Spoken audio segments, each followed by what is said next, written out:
Ce succès encourageant dans le domaine de la thérapie génique, une équipe de chercheurs et de médecins français a réalisé une première mondiale sur un patient souffrant d'une grave maladie génétique du sang.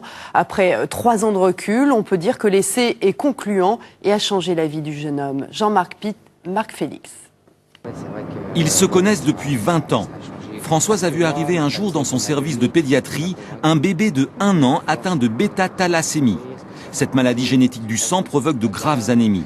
Paul-Louis devait se rendre chaque mois à l'hôpital pour y être transfusé, question de survie.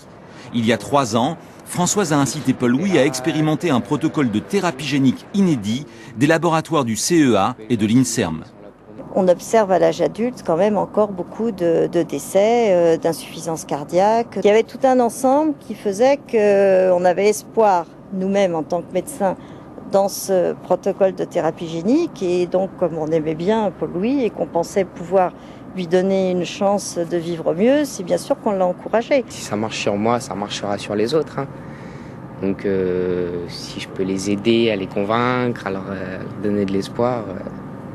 Je suis l'essai qui a réussi, quoi, en quelque sorte. Je suis la preuve. Une preuve et une première mondiale. On a ponctionné des cellules de Paul-Louis dans sa moelle osseuse. On a ensuite intégré un gène modifié dans les cellules souches.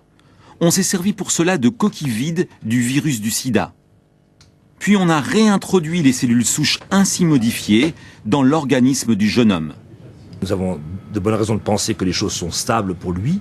Mais l'autre chose maintenant, c'est d'étendre l'essai aux autres patients que nous pouvons inclure pour s'assurer que cette approche fonctionne aussi chez d'autres patients de manière habituelle, je dirais, pour pas que ce soit une anecdote.